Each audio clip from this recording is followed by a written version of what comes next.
بسم اللہ الرحمن الرحیم الحمد للہ رب العالمین والصلاة والسلام علی سید الانبیاء والمرسلین وعلی آلہ واصحابہ اجمعین ومن تبعہم باحسان الی یوم الدین اما بعد۔ ادارہ تربیت المعلمین کی جانب سے استاد اور معلم کی ذاتی اوصاف سے متعلق ہماری گفتگو چل رہی تھی، جس میں سب سے پہلا ذاتی وصف یہ بیان کیا گیا تھا کہ حسن نیت اور استاد کی جو پڑھنے پڑھانے اور تعلیم اور تعلم درس و تدریس سے متعلق جو نیت ہونی چاہیے وہ کیا ہے، اور وہ نیت کیا ہونی چاہیے، اس سلسلے میں ہماری تفصیل سے گفتگو ہو چکی تھی۔ اللہ جل شانہ نے جو نعمت استاد کے لیے اپنے تعلیم اور تعلم کے حوالے سے اس کو عنایت فرمائی ہے، اس سلسلے میں اللہ جل شانہ کو راضی رکھنے، اللہ جل شانہ کی رضا اور خوشنودی کے حصول کے لیے اپنے علم و عمل پر عمل کرنے کی نیت، اعلاء کلمت اللہ کے لیے، سنت اور دین کی احیاء کے لیے اپنے اور اپنے آپ کو اور اپنے شاگردوں کو دین کے اور علم کے ظاہر اور باطن سے آراستہ کرنے کے لیے، اور اپنے آپ کو اور اپنے شاگردوں کو جہالت کی آلودگی سے پاک کرنے کے لیے، اللہ جل شانہ کے قرب حاصل کرنے کے لیے، اللہ جل شانہ نے جو کچھ اہل علم کے لیے اپنے انتہائی فضل و کرم سے جو کچھ تیار کر رکھا ہے، اس کے حصول کی نیت سے استاد کو چاہیے کہ یہ شکر ادا کرتا رہے اور یہ نیت ہمیشہ جاری رکھے اور یہی نیت کرتا رہے۔ یہ نیت ایسی بہترین نیت ہے کہ جس میں اللہ جل شانہ اور اللہ جل شانہ کی رضا اور خوشنودی اور اس کے مقام رضا یعنی جنت کے حصول اور دنیا اور آخرت کی نعمتیں اور تمام چیزیں اس کے اندر آ جایا کرتی ہیں۔ اس کے ساتھ ساتھ اس کے برخلاف استاد کو دنیا کی شہرت اور دنیا کے حصول کے لیے اگر وہ نیت کرتا ہے اور عالم اور مولوی کہلانے کی نیت سے اور کوئی اور منصب اور کوئی بڑا عہدہ لوگوں کی زبان پر اس کے لیے جاری ہو جائے، جہلا سے بحث کرنے کے لیے، اپنے آپ کو دنیا کے اندر اہمیت دینے کے لیے، اور اس وجہ سے کہ لوگ میرے معتقد بنیں گے، جیسے میرے اساتذہ کے ارد گرد لوگ گھومتے ہیں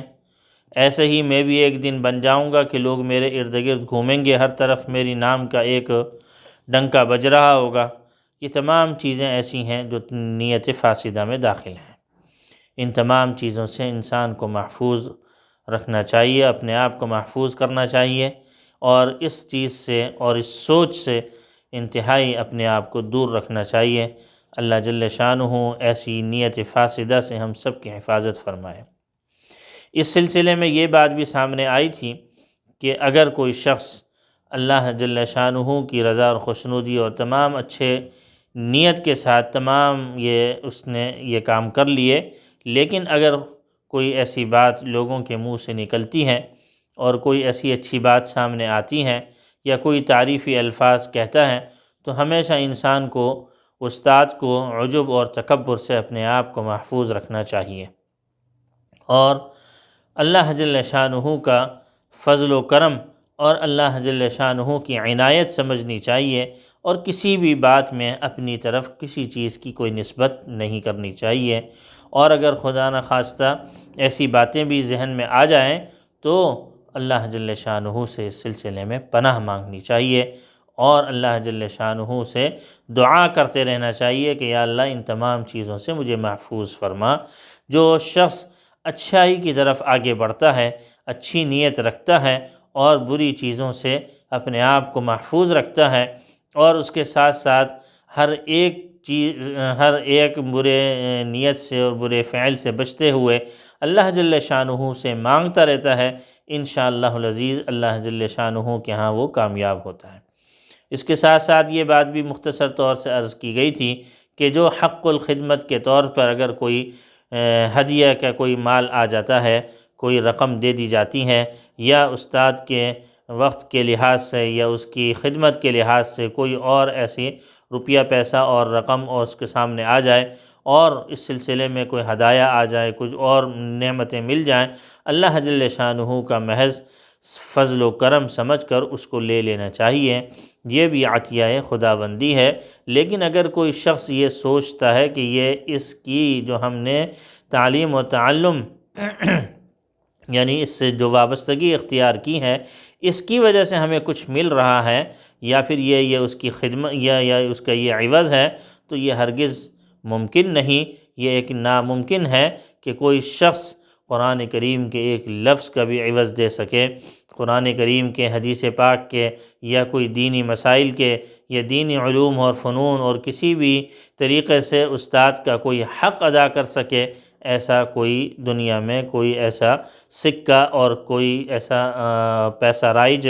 نہیں ہوا۔ اللہ جل شانہ انشاءاللہ العزیز جنت میں ایسے مقامات علیہ عطا فرمائیں گے، اپنی رضا اور خوشنودی کے فیصلے فرمائیں گے انشاءاللہ العزیز۔ اس وقت یہ تمام اس کی اجر اور اس کا ثواب وہاں حاصل ہوگا۔ یہاں تو صرف اور صرف ایک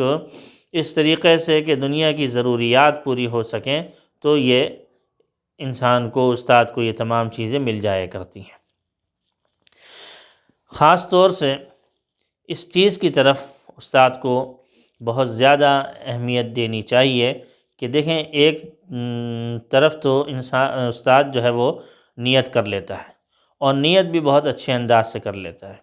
اور اس کے سلسلے میں وہ چلتا بھی رہتا ہے، لیکن بعض اوقات ایسے سامنے آتے ہیں کہ اس اخلاص اور للہیت اور حسن نیت سے آراستہ پیراستہ ہو جانے کے باوجود اطمینان اور دلی طور سے جو ہے وہ آدمی کو مطمئن نہیں ہونا چاہیے، ہر وقت تجدید نیت کرتے رہنا چاہیے۔ اس کی صورت یہ ہے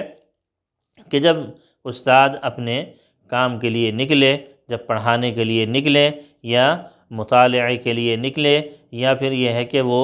پڑھانے کے لیے بیٹھے یا مطالعے کے لیے بیٹھے یا تیاری کے لیے بیٹھے، کسی بھی لحاظ سے وہ بیٹھے، تو اس وقت اس کو تجدید نیت کرتے رہنا چاہیے۔ یہ تجدید نیت بعض اوقات شیطانی ایسے حملے ہوتے ہیں، وساوس شیطانیہ ہوتے ہیں، اور بعض اوقات دنیا اور دنیا والوں کے ہاں سے ایسے جملے سننے کو مل جاتے ہیں، اور بعض اوقات ایسی باتیں ذہن میں آ جاتی ہیں کہ استاد کی نیت بعض اوقات ڈگمگا جاتی ہے۔ تو خدا نخواستہ کوئی ایسا مخلوق کا کوئی ایک چھوٹا سا جملہ یا شیطانی چھوٹا سا کوئی حملہ وہ زندگی کی محنت کو ایک طرف نہ کر دے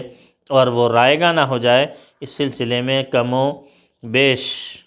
کم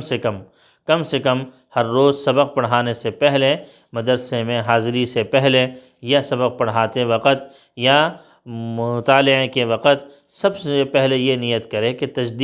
یہ کام کرے کہ تجدید نیت کر لے۔ تجدید نیت کا یہ ہوگا کہ انشاءاللہ العزیز جتنے بھی ڈگمگانے والی چیزیں یا راستے سے ہٹا دینے والی چیزیں یا بہت ساری ایسی باتیں جو انسان کے لیے مضر ہو سکتی ہیں، جو انسان کے لیے نقصان دہ ہو سکتی ہیں، جو انسان کو اللہ جل شانہ کے راستے سے ہٹا سکتی ہیں، تو کم از کم یہ چیزیں اس کے قریب نہیں آئیں گی۔ روزانہ نیت کرنے سے انشاءاللہ نیت کا استحضار رہے گا، اور جو کوئی کمی بیشی ہو جاتی ہے یا کوئی ایسا فاسد خیال سامنے آ جاتا ہے تو اس سے انسان انشاءاللہ العزیز محفوظ رہے گا۔ استاد کے لیے ایک بہترین عمل یہ ہے کہ وہ تجدید نیت کو جاری رکھے، تجدید نیت کرتا رہے، نیت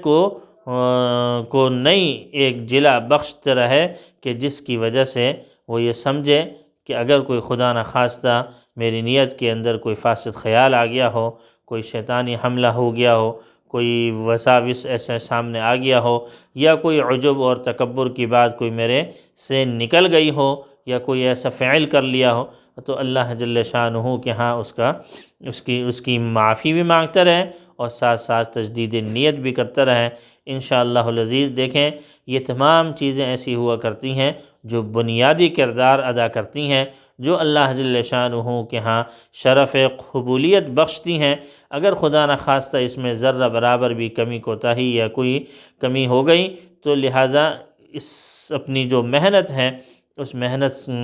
کو ہم ضائع کر دیں گے۔ اللہ جل شانہ سے ہمیشہ اس چیز سے پناہ مانگتے رہنے چاہیے، اور صحیح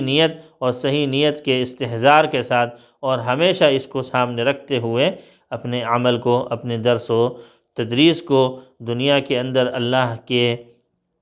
کی بات کو پہنچانے کے لیے، اعلاء کلمت اللہ کے لیے، دعوت اور تبلیغ کے